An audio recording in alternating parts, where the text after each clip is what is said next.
I just want to say to my 5th grade teacher, I told you so. You can't team up with everyone. We didn't see eye to eye. We just weren't on the same page. He had certain things, I had certain things. Sometimes it kind of ruins friendships. A lot of the times you can't work with people. Welcome to another episode of the Each One Teach One podcast, and today we have a special guest, Danny Gonzalez, who is an expert in house flipping with over 20 years of experience. He's the CEO of Danny Builds Homes, LLC, and has transformed many properties into profitable investments. But he doesn't stop there. Danny's also helps aspire entrepreneurs and investors through educating and consulting. So join us as we uncover his journey, insights, and secrets to success. Danny, how you doing, man? Good morning. How you doing, Marco? I'm good. Thank you for No, I appreciate it. And I just want to say to my 5th grade teacher, I told you so. You made it. I made it. That's it. You know? No, Danny, I mean, you're a close friend of mine. We also do tons of business.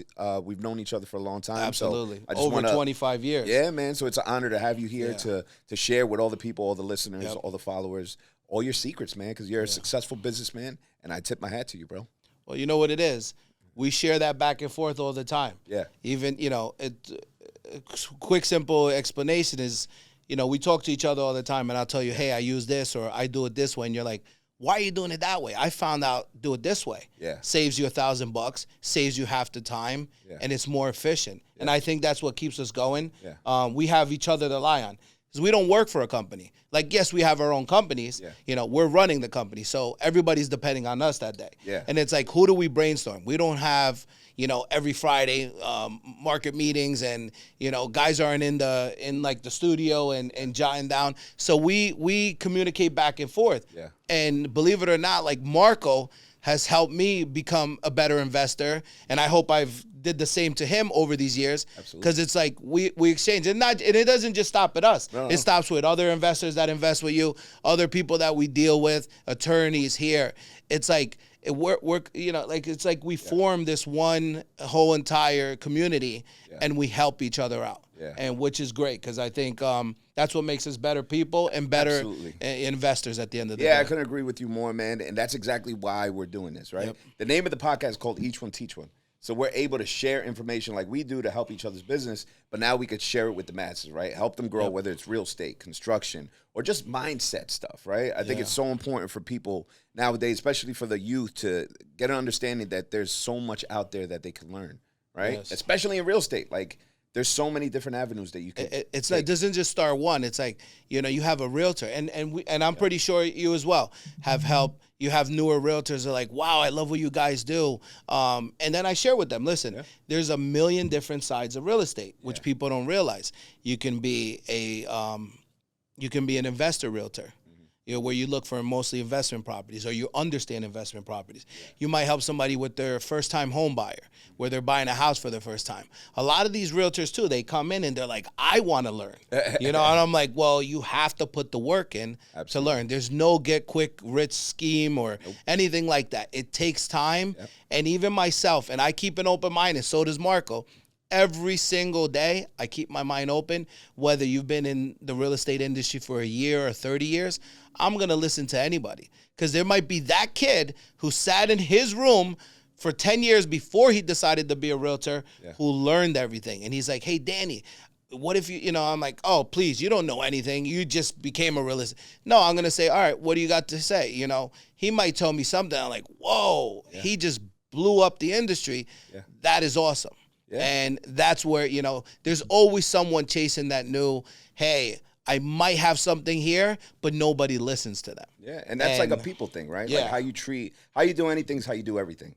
Like how you treat the janitor or CEO of the company means a lot. Oh, absolutely. And they should all get the same treatment. Absolutely. And if they have something to bring to the table, hear them out, right? Yeah. What do you got to lose? So since we're in the real estate topic, I want to go to our first question. What was your life before real estate and construction? So my life before real estate and construction was, well, technically my life has always been construction because my dad and my uncles, it was a construction world. Not that I wanted to be in it. You were just kind of like born in it. Yeah, the family business. But before that, it was, college, construction, and I owned the bail bonds company, basically, which is a surety company. So, and that's how kind of tied into real estate a little bit, and I'll explain why. So a surety company, a bail bonds company is when you go to jail, your court appoints you a bail. You go to a bail bonds company and you put up 20%. You put up 10% of the bond, and then we put up the bond for the family member. And it was a great business. You made a lot of money. It's like hard money lending. It's like hard money lending for convicts. Yeah. I'm sorry, not really convicts, because they're not convicted yet. They're not convicted yet. You were charged with a crime, and the only way the court is going to allow you to come out is you put up a surety bond, which is basically a check that's not cashed, and it will be cashed if you decide to go, not show up to your court date, go on the run. And that's when the whole Dog the Bounty Hunter came around, where everybody was like, whoa, Dog was a big show. Yeah.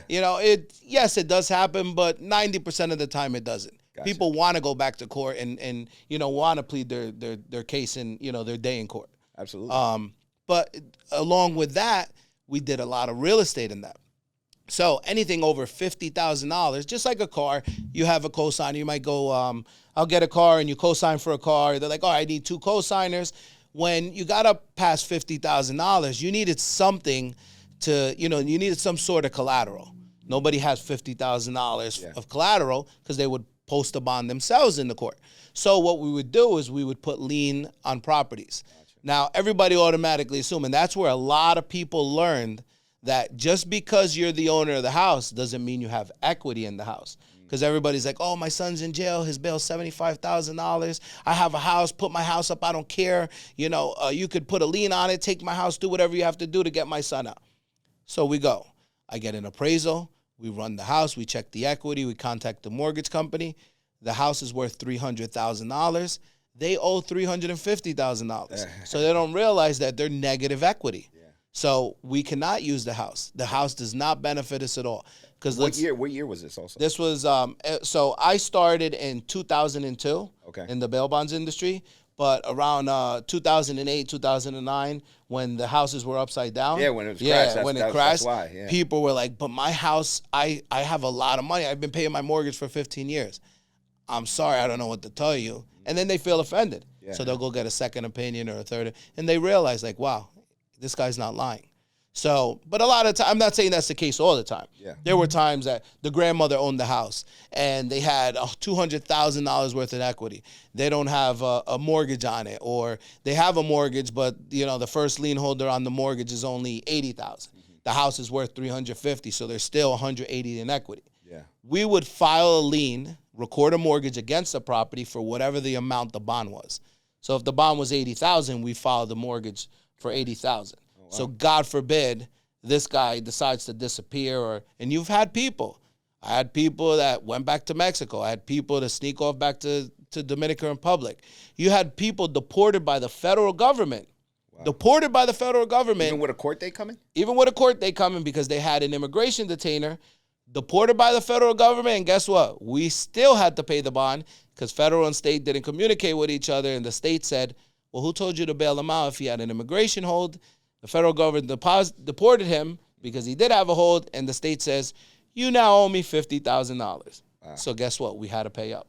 Yeah. Then we go after the family, and that's the reason for that collateral. Gotcha. So yeah, just like any other loan, you base it upon a hard asset. Oh, absolutely. Right? Yeah. So that was our asset. $50,000. Yep. Bonds for no reason. You need to have something secure to get your money So back. It was great. It was a great access, like what you do. I mean, you invest, you wholesale, you do a lot of deals. Yeah.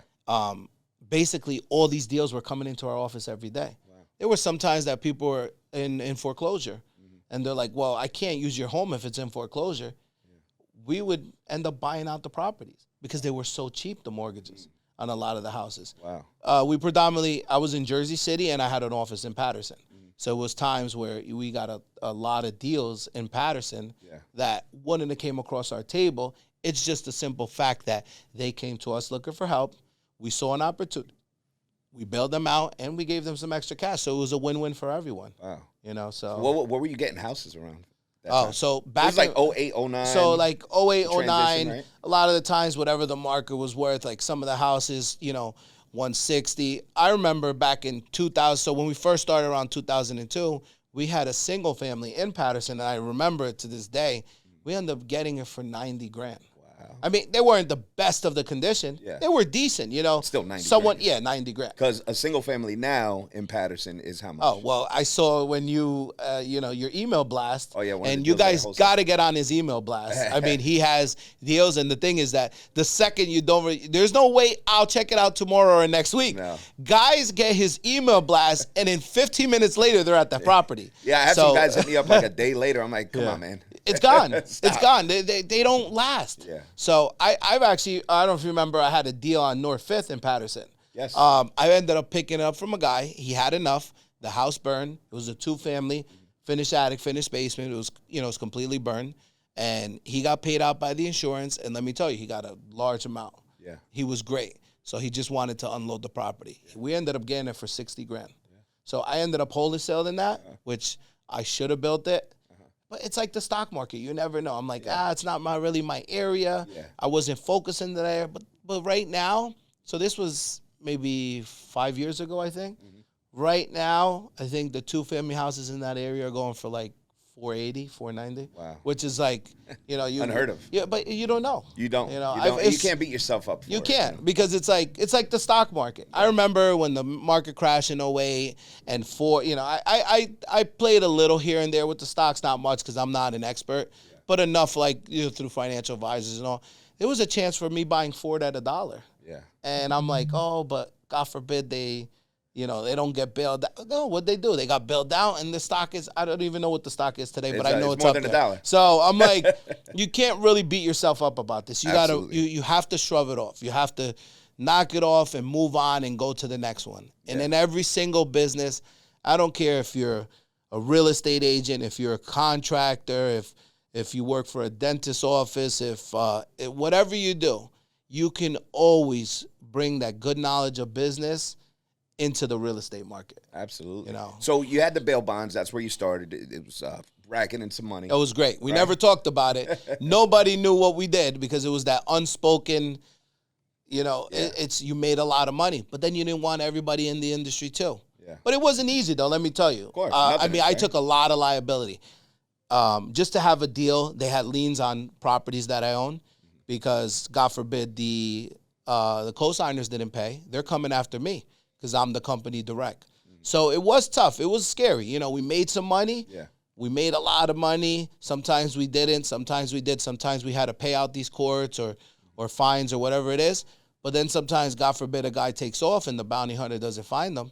Yeah. The court's not going to say, oh, we'll give you a break. No, there's a lien on your property, and it's not coming off until you pay that. Yeah. So we took a lot of risk ourselves. Wow. So when did you make the transition from bail bonds into full-time real estate? Yeah. So back in 2015, they introduced a bill to the state of New Jersey, which I already knew once they introduced a bill. I already knew they said, we're going to eliminate this because that's what they do. Yeah. So they introduced a bill on the ballot, and they said, would you want to eliminate bail in the state of New Jersey and do everything directly through the court?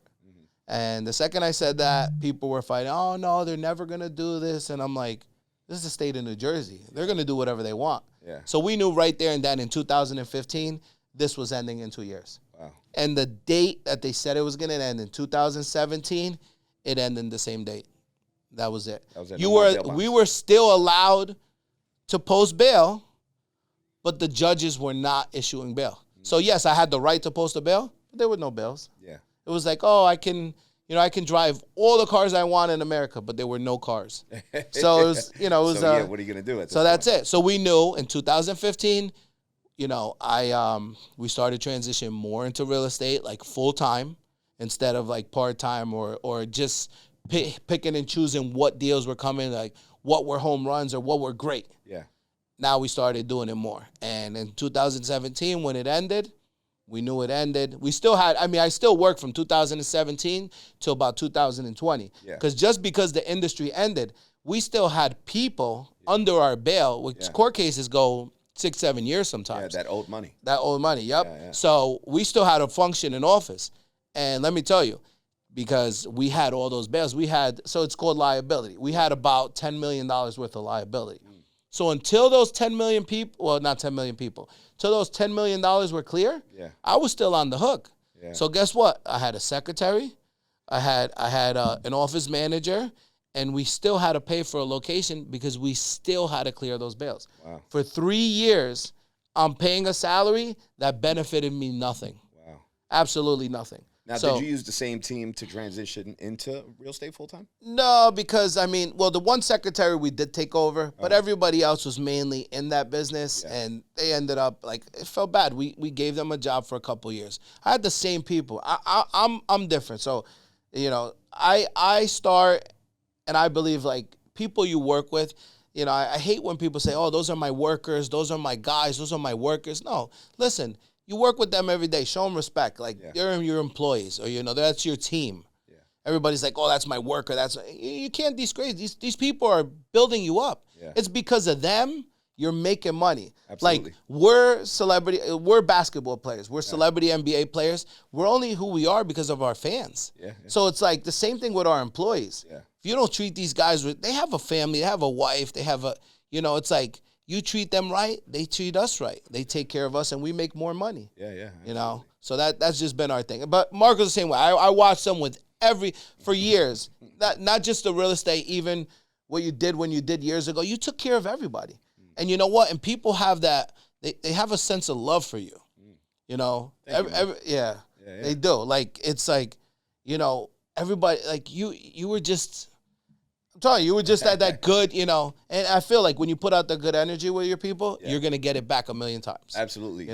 Leadership is all about how you lead yourself. Right? Absolutely. So if you show them love, they're going to show love back. Absolutely. Yeah. And then it's you treat them like shit, excuse the language. Yeah. And it's we'll you know what? I can't stand this guy. It's whatever. He doesn't even care. And then they start stealing from you. Yeah. Then they start, your company starts to slowly crumble.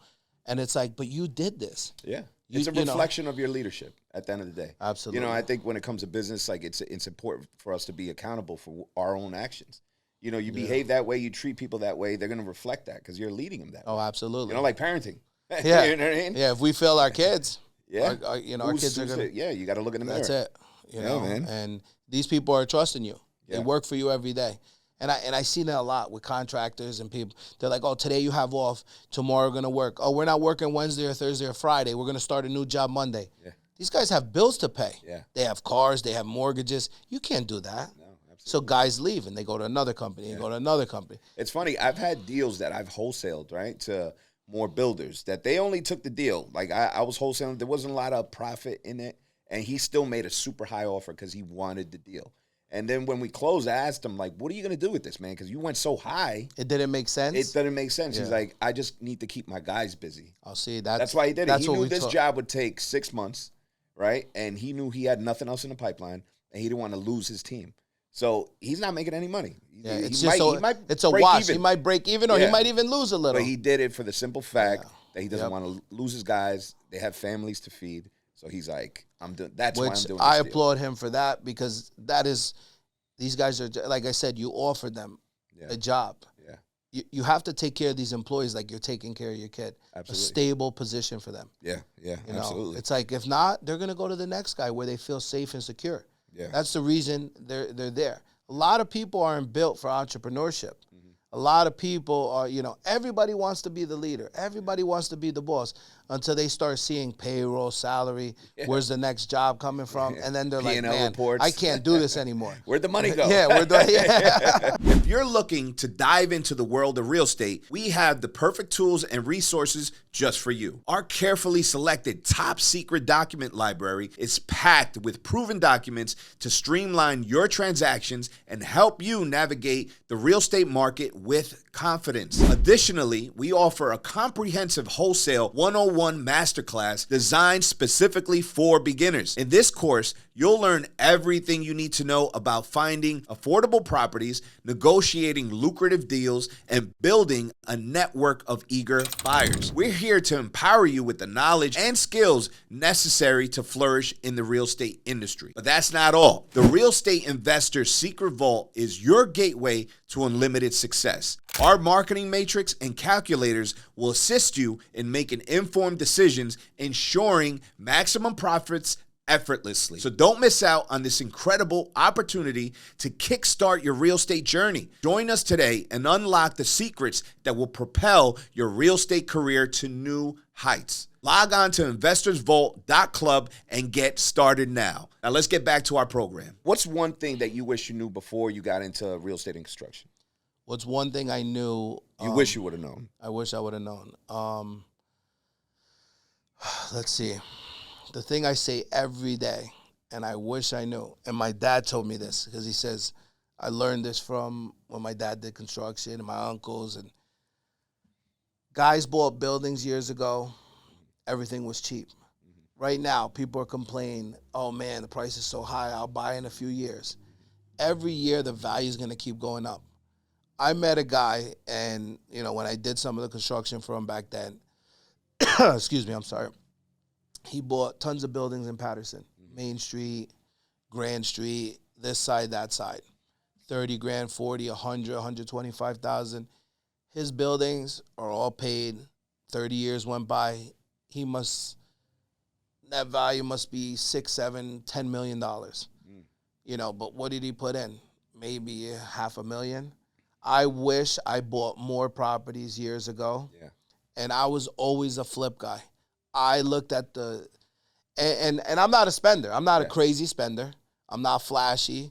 It's funny, if I have to put myself to a celebrity, I'm like an Adam Sandler. Guy's worth $400 or $500 million, and he dresses like me. Because it's not about that. As long as my kids, my wife, I live a good life, I'm happy. Yeah, I don't have to, I'm not the big chain guy and the flashy watches, diamond wedding rings. But if I had one thing to change, I got a little off topic because I like to let people know where all this comes from. Yeah. I would buy more property, and I would have kept most of the property. Oh, yeah. I sold everything. I sold a lot of stuff. I even did things, for a quick example for people. Don't do this anymore. I used to buy two families. Two families were very valuable. He knows he has a lot of investors that purchase off of him. Yeah. And I would buy a two-family, and we would do the construction on it. We would renovate it, get it ready for the market. But we would rent it. We would put tenants in there, and we'd get high dollars. We would have year with an option for the second year. So you have investors who solely want to buy cash flowing properties. We took care of everything. You got this guy for 2 years. Great job, month and a half security, high rent. All you're doing is purchasing this, and you're making money day one. Yeah. Where I made the mistake, and I wish I knew, I wish I kept all of those. Yeah. I didn't. I sold. That's it. I sold because I'd like the big profits. I'm not a guy that if I make $100,000 or I make 150,000, I'm like, oh yes, Bahamas, this, that. No, I put it away, and we live on it week by week. Yeah. That's how you make your money. You have to learn how to budget. Yeah, I think a lot of people make that mistake getting into real estate because you do see those big checks. Yeah. Like in wholesaling, you might get that $20,000, $30,000, $40,000 check, and that's more that you made in a whole year. I know. So what do you do first? Yeah. Rent the Lambo. Yeah. Do a photo shoot, get a check. Or, go on a crazy vacation. Yeah, absolutely. And then you come back broke again. And then it's like, I got to do the same thing again. Yeah, yeah. And listen, I know Marco, and he's not that guy. He's out for his wife, his family. Absolutely. You take care of what's important first. And I'm a little flashy. Yeah, a little fun. My wife always like, hey, okay, you don't have to hoard all the money. Come on, let some of it come. I'm like, well, you know what? I'm like, I like to prepare for the future. And all my friends made fun of me. They're like, no, they didn't make fun of me. They're always like, oh, come on, spend. I'm like, do you forget all those years we hung out? We were in the clubs. Yeah. I'm 42 years old. I can't do it anymore. Yeah. We kind of stopped when we were like 29, 30 years old. That's 10 years of having fun, popping bottles, this and that. I start adding up the money. I'm like, wow, we spent like 80, 90 grand but those are memories you can't take away. You could have bought a single family in Patterson. Yeah, exactly. But you know what? It made us who we are. It made us who we are, you know. And we met in that industry. We got closer in that industry. Oh, absolutely. Yeah, I would always come, and I would always, he's there, and I'm like, I'm going to show, because why? Going back to, he took care of us. Yeah. Did it matter? Yeah, for those people that don't know, I was in hospitality, promoting. I've always been like a natural host. And Danny, when he was in bail bonds, he used to come and he used to celebrate. Oh yeah, you have to celebrate, yeah, you know. So it's like, but, we always had the relationship, and I was always there to take care of you guys. It was a good time. And then we transitioned years later. Look at us now. We're both in real estate. And the same thing. And yeah, there's a different, everybody does a different aspect of it. Yeah. But it's all a complete package to real estate because people need you. People need me. People need agents. People need attorneys, title companies, home inspectors, tank sweep, architects, engineers. Yeah. I mean, it all ties into real estate. Yeah, I always ask that question when somebody's like, "Oh, I want to get into real estate." I tell them, do your due diligence on real estate because there's so many things. Are you a finance guy? You might be able to get into mortgages. There you go, finance. I forgot about finance. Yep. Are you more architect? You could get into that. Are you somebody who's in construction, a GC, general contractor, somebody who's a project manager? Are you good with, tedious tasks, title company? Like there's so many things that you could do in real estate. You just got to pick and choose, and see what your skill is. Another question I have for you. What's the biggest failure and what did you learn from it in the business? The biggest failure? Okay, so I'll give a quick example. You can't team up with everybody. And I mean that in the best way possible because a lot of people are like, I'm going in with my best friend, my mom or dad, they're going to invest with me. Oh, I got a cousin, he has money. So I've invested with people, and I'll be honest, I like to do everything myself. I'll give you quick examples. One, I invested with one of my good friends. We didn't see eye to eye. We were both connected to the industry somehow, but we just weren't on the same page. He had certain things, I had certain things, and listen, sometimes it kind of ruins friendships. Absolutely. You got to see who you can work with. Yeah. I thought we didn't work well. We had some little issues. We ended up selling the profit. We didn't make a lot of money. Thank God we didn't end up losing. We had to make some harsh decisions, but we ended up pretty much over breaking easy, just making a couple dollars. Yeah. But I realized, I'm like, you know what? I'd rather him as a friend than a business partner because I didn't want to jeopardize that long friendship that we had. Yeah. And a lot of the times you can't work with people close to you. No, absolutely. And that's what it is. And I tell people all the time, they're like, oh, but I'm going to get my brother to do the electric. And you mind if I give a quick example? Go ahead. So I tell people, and I teach this in my class, and I say, all right, you're going to get your brother. And I get it. Your brother's going to do it. But your brother doesn't work for you. He's helping you. So now you have to work on your brother's time. Yeah. Most of the time when we're flipping these properties or we're renovating them, we're on a hard money loan, which is an interest-only loan. Yeah. Most of the time it's like, right now it's 11.5%. So you figure you divide that up towards it, you're paying $4,000 a month for this interest only. So whatever you own on the property, it's never going down because you're not paying to the principal. Yeah. Interest. So now every week gets divided up. It's $1,000 a week. If your brother takes 3 weeks to do that job, that someone was going to charge you $3,000 for, but your brother's like, oh, don't worry, I'll charge you $1,500, half price. But he takes 3 weeks. This guy takes 1 week. You do the math. Your brother's more than the contractor. Yeah, every day. Every day, costs. I say, every day that you don't do something, you divide what does I say, 1,000? Yeah. 1,000 into 7 days. 1,000 a week. 1,000 a week. So every day you're losing money. Yeah. Every day you're losing about 125 or whatever it is. Yeah. 130 or it adds up. Adds up. Takes away 3 from days the profit. go by. It's like, wow. You know what? If it doesn't bother you, put $100 in a jar every day and say, that's for Danny because I don't care about money. No, But, absolutely. So that's why I tell people, stay away. Now, if your brother owns a company, he doesn't work for a company. He owns a company, and he's going to get it done in a week just like the other contractor and give you a better price. Yes, use your brother because you do trust him. Yeah. But if your brother works for full-time for a company and he's coming every day after work, he might say, well, listen, I can't come today. My daughter has a game. You're like, but I'm losing money, Johnny. But, hey, listen, they're not working for you. Hey, I'm helping you out here. Yeah. But really you're not helping because you're paying them. Yeah. And that's when the whole scramble comes, and it's like, well, you know what? I'm not dealing with you. Now you got to go out and get another contractor. Now think about this, which people don't really realize. You have a half-finished job. So you told the contractor, oh, what happened? Well, my brother, we had a fight and it left. They don't know if that's a true story. It might be like the last contractor left because you didn't pay him. But how do they know you didn't pay him? They don't. Yeah. So now they're like, wait a minute. Did his brother really leave the job? Yeah. Or did they not pay a contractor? Or what happened? So now they're in a defense like, well, you better have my money this week. And now it's like, oh, well, why do you want my money? You're trying to steal.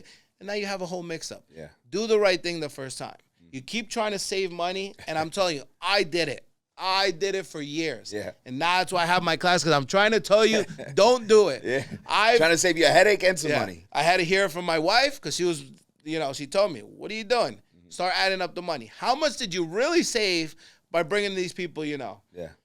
And I look at it and I add it up. I said, wow, I saved $3,000, but I had a headache every single day for that 4 months I was renovating this home. Was it really worth it? Was it really worth that? Yeah, absolutely. The money came out to $68 a day or whatever the number was. I'm like, I'd rather have my peace of mind. Absolutely. Now, you said you teach this on your class. Now, do you do full-time consulting and teach education? So, how did that transition from construction to where you're at now? So, my class, so I created Danny Builds Homes. Okay. And it was more of a construction consulting and investment class. Okay. So I have one-on-ones. I have private sessions with clients. I do project assessment for people looking at a property and they don't understand them much. And a lot of times the realtors, and nothing towards the realtors, because I love all you guys, but a lot of times they don't know the investment side. So people will come in and they'll hire me and they'll say, hey, listen, I want to flip this. I want to do this to it, and I want to do this. And good examples, I had one guy, he came from New York, real good guy. He knew the New York, the Brooklyn market and everything. He didn't know the Jersey market. So we're in Newark, and we're like South 18, and it's a single family. I think I sold him that deal. Oh, yeah? I think I know who you're talking about. But yeah. First name Jay? Yes. Yeah. Yes. So he goes, oh, that's so funny. Yes, you did. I did. And it's like, he's like, oh, I want to do, and nothing. He wanted to do the right thing. He's like, oh, he usually did Brooklyn. He's like, I'm going to put 3.5-inch hardwood floors. I'm going to go marble here. And I'm like, dude, you can't do that here. And it's like, he's like, oh, but you got to make it nice. And I understand you have to make it nice, but you're never going to get your initial investment back. You have to go engineered hardwood floors. You have to go these kind of cabinets. And I'm not saying to make it cheap, because I don't want people to misinterpret this and say, oh, absolutely, because it's Newark, I'm going to make it cheap. No, it's not that. It's that what the area calls for. Yeah. This area calls for, I think, it was a $350,000 the house, what you could have sold it for at that time. Now, we moved to Paramus or Montclair. Now you're looking at $1.3, $1.4 million. You have to put that in there because the market calls for that. It didn't call for that there. So guess what? He took my advice. I'm telling you, I'm like, listen, I'm here to save you money. Yeah. He didn't spend a lot of money on me. I was under $1,000. I went out, we assessed it, took a couple hours. He realized this is what I'm going to do. He did it. The house went on the market. Even as I told him to do it, still sat for a few months. He goes, but I'm not going to lose anyway because the simple fact that, he had enough money in there, there was a bunch of profit left. Yeah. And it sat for, I think, 4 months, 5 months, whatever it was, and he sold it. Made profit. He was like, man, dodged the bullet there. Yeah. Because that could have made or broke him, that could have made or break him. And I seen, and the reason I started is because I seen a lot of people do this. Yeah. I seen a lot of people on that excitement. I want to do this too. Yeah. Buy a house, gut the entire house, and say, man, how much does it cost me to put back together? Well, when you put that house back together and you get it ready for the market, you're going to be negative 30,000. Like, what?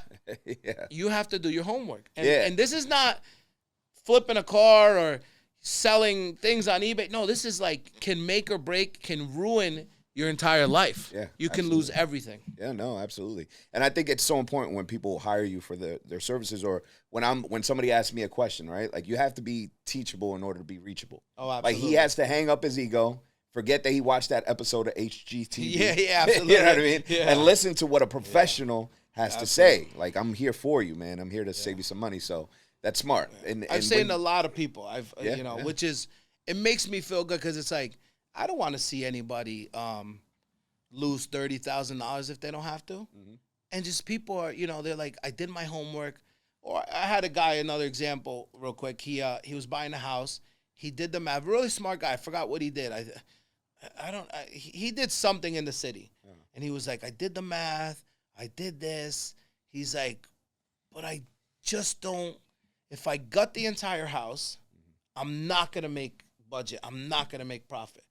But if I didn't gut the house, it's going to look, mediocre. Yeah. Which I should blow out this wall, make it an open concept. He goes, So I'm stuck here. So I call you.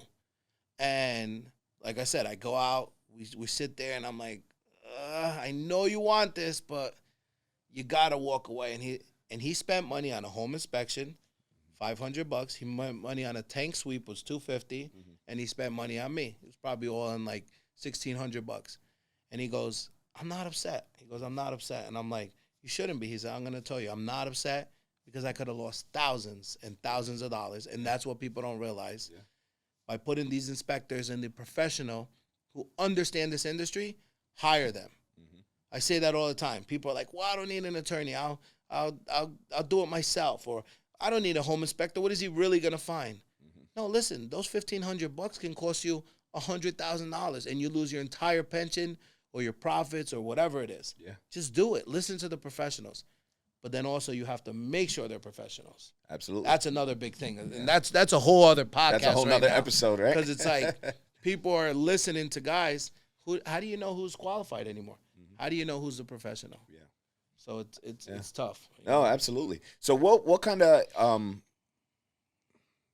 sorry. What advice would you give someone who's trying to get into the same business as you are? Like as far as the real estate? Well, yeah, the real estate and construction side. Real estate and construction side.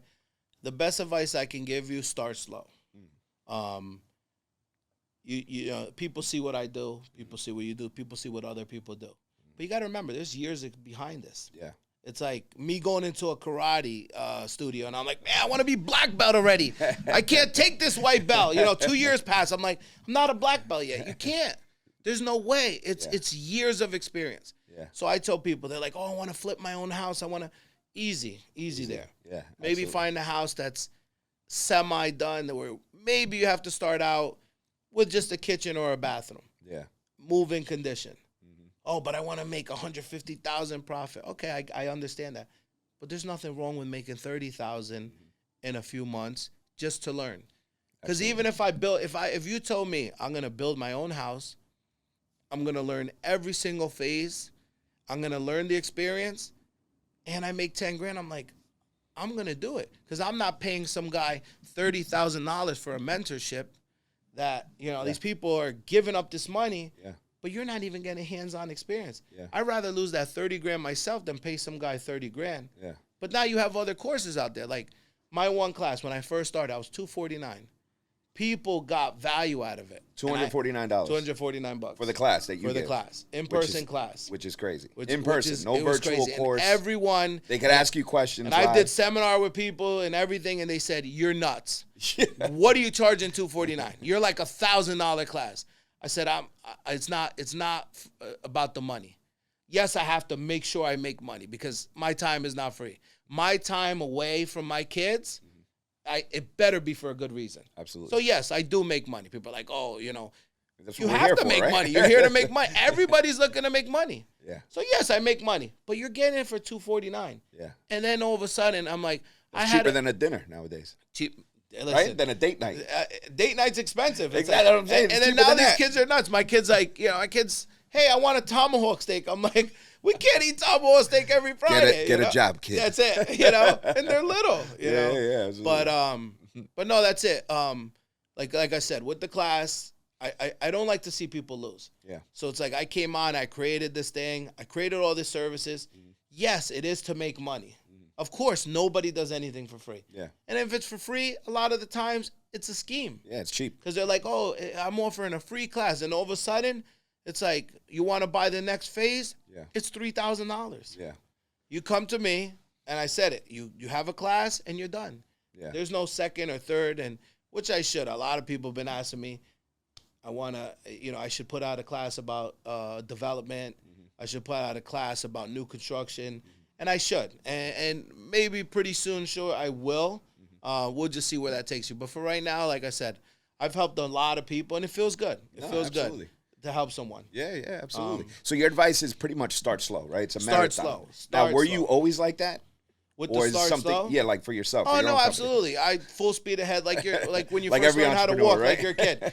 You full speed ahead, you fail, and then you get back up and you do what you're supposed to do. Absolutely. Because I learned by mistake, but we're combing through those mistakes right now, and we're giving you the best of it.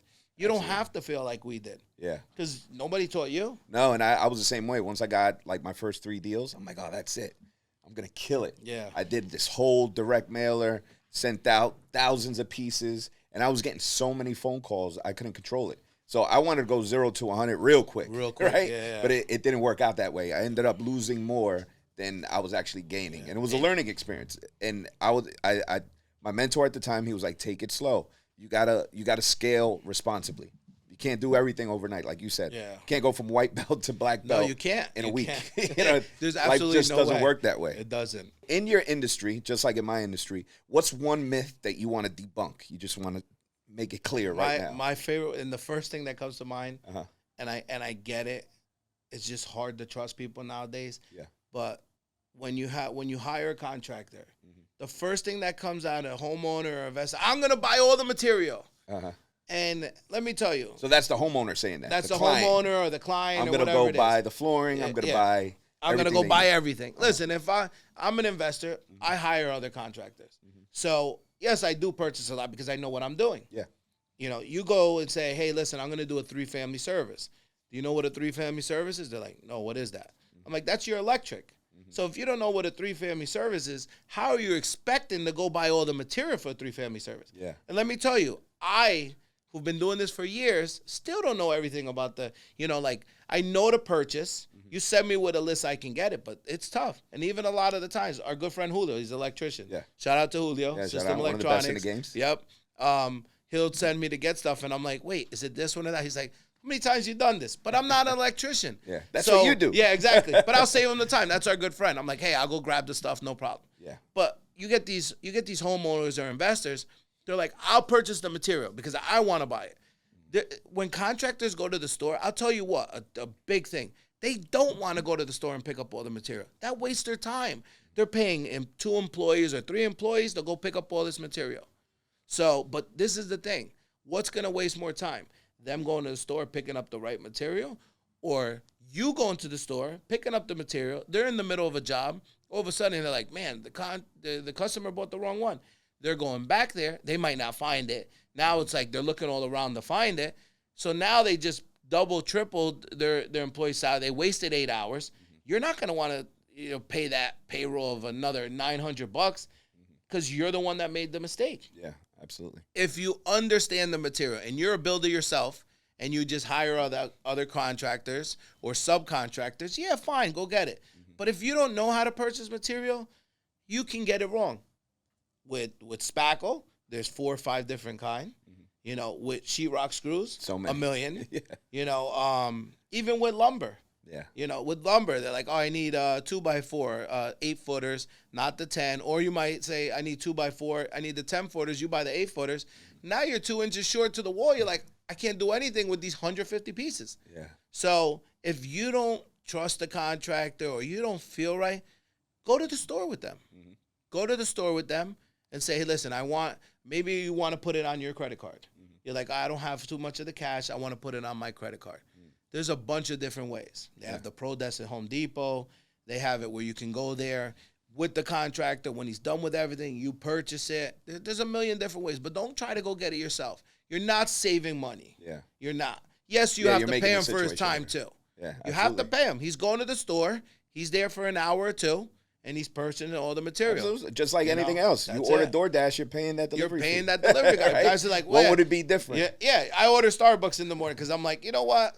I'm not going to the Starbucks. I don't feel like driving over there and moving and I'm paying $20 for 2 ice shaken espressos. If I go to Starbucks, I'm only paying $11. But you're paying for that convenience. For the service, so that extra $9-10 plus the tip, it's somebody going. Nothing's free. Now, is there a tip you could give to investors to vet a contractor? Because we all know, I know a lot of investors that had nightmares dealing with the wrong contractor. They give them half the money up front, the guy dips. He's gone forever. Right? Is there something that an investor side, on the investor side, that they could do to build trust with the right contractor? Okay. Know that they this got the might right sound guy. harsh, but I'm going to be honest. And I'm always honest. Yeah. So this is my thing. They don't like the price of the reliable contractor. They don't. Yeah. Like, you have a guy who has $1 million liability insurance, has workman's comp, has a license, all his vehicles are insured, he's not going to charge you $1,500 to do that job like the guy who works with his van. He can't. He has the overhead. He has an overhead. But this guy's $1,500, but the legit licensed contractor who you looked up the Better Business Bureau, you've read his reviews, you see his active insurance. These guys who are legit don't have a problem handing over, hey, I want to see that you're licensed and insured. Oh, here you go. Here's my paperwork. Oh, here really is. He's legit. The guy's at $2,000 though. Guys are like, oh, I don't want to pay $2,000. I want to pay $1,500. So they go get this guy for $1,500. Yeah. Now let me tell you one thing too. Why are people giving this guy half up? You know, if people are like, oh, I give 50%. Yeah. He hasn't stepped a foot in your door. Yeah. And I tell people this all the time in my class too. I really give it to you. How we're here sitting on the podcast, I'm there for 4 hours. Yeah. And I'm giving you the game so you're not going to get screwed. Yeah. You'd never give a contractor 50%. Never. There's never in a million years. All the time. Never. Never. Because why does he need 50%? He hasn't even stepped foot in your door. Yeah. You're giving some man $50,000 or even $20,000 or $10,000. He hasn't stepped foot in your door. Yeah. You know what? It's a different world right now. Guys are running off with your money. And not just contractors. Homeowners, investors too. There's a lot of investors who screw out a lot of good people. A lot of shading is going on. So it goes both ways. Absolutely. I would come up with an agreement. The more the payments, the better to me. Yeah. You can break it up into 4 payments, you know? Or how I do it is I'll go, let's say I have guys working there. Let's say I'm purchasing material. I'm not purchasing. You know, you need something up front if you're purchasing material. But you're not purchasing all the material for the job, especially if it takes 3 months. Yeah. If it takes 3 months, you're buying it portion by portion. Yeah. You're not storing $50,000 of material in the house. No. Because now you're gonna, you're just calling for somebody to break in and steal it. Yeah. You're just so it's like, all right, well, how much do you really need? Well, I need at least a couple $1,000s to start. Yeah. Okay, cool. All right, here's $5,000. Buy all the material. The end of the week, like, listen, I got a lot of it done. This is a 3-week job. You got 1/3 of it done. Fine. Here's 1/3. Yeah. Friday comes. Pay that man though. Absolutely. Don't say, oh, I'll give you Monday or next week. No, he did the work. He did the service. Pay him. Here's 1/3. Next week comes. He starts working. He's paying his guys. Everybody's happy. You know, he buys the material. Friday comes. He's like, listen, I'm almost done. You go physically see it. Yeah. Okay. He's almost done. Yeah. Pay that guy. Yeah. You know, even if it's 2 days, doesn't matter. If he did 2 days work, if he did 5 days work in 2 days, and he's almost done, and you agreed to pay after this is done, pay that guy. Absolutely. Because then you build that relationship there. Yes. And momentum. And let's say it's not, like, especially for investors, pay that guy. You know, the way that I work with a lot of contractors, and I've been dealing with them for years, is I pay them per phase. You know, and we have such a built relationship that they'll put up the first week because they know that they know you're going to pay. Yeah, so we have that built. But in the beginning, I've made sure that you got to build a relationship. Oh, absolutely. You know, and you find a good contractor, take care of them. Any of them, a good electrician, have plumber. Respect for them. Yeah, have respect for them. That's it. Yeah, that's good, man. And then one thing I always say, it's been tough in the industry now, I got to say. People ask me for referrals all the time. Now, you got to remember, I don't make anything on referrals. I send you to a guy because I might know him. I've been having problems that people are like, oh, you sent me this guy, or you sent this guy and they're not coming through. And I'm like, and then I start combing through and I'm like, well, what happened? Oh, I gave him half. Well, you can't give half. Yeah. I teach that in my class. Yeah. Don't give anybody half. Yeah. Or, hey, this happens. Or, you know, somebody will come and tell me like, oh, man, this guy. I'm like, well, who did you use? They're like, oh, this guy. I'm like, well, that was almost 2 years ago or 3 years ago that I referred him. You have to check in with me. If you're now, I'm kind of like, I don't want to do any referrals anymore because I'm not making money. And I just don't want people to like, oh man, but he's the guy who, you know, because I just don't like that. I hold myself to high standards. I make sure everybody's happy. Yeah. But if I gave you a referral, let's say like 2 years ago, and you're like, oh, I'm using this guy now. Listen, a lot has changed in a week. There's people out there that they were great, and a year later, you're like, wow, I see this or I see that, or a lot of people change. And you don't know, and I'm saying it because they're a bad person. You don't know their situation. Yeah. Let's say, God forbid, the wife passed away or something happened or, you know, a tragedy happened and they're not the same person and they're mismanaging money. They're not necessarily stealing sometimes. Sometimes they just mismanage money. Yeah. Or sometimes they have a problem or they have a new addiction or something. and they're just like, oh, I'll catch up, and never catch up.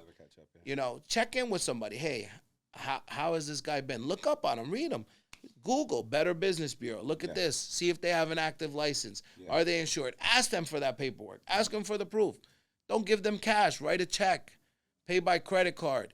If the house calls for permits, get the permits. Let me tell you, that's a big thing. People are like, oh, I don't want permits because I don't want my taxes to get raised. Okay, what are they going to raise your taxes? A couple $100?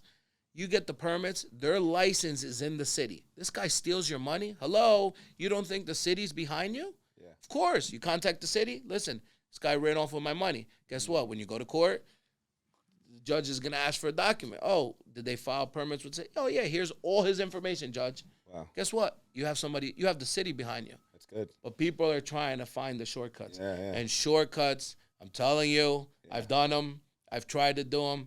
They never work.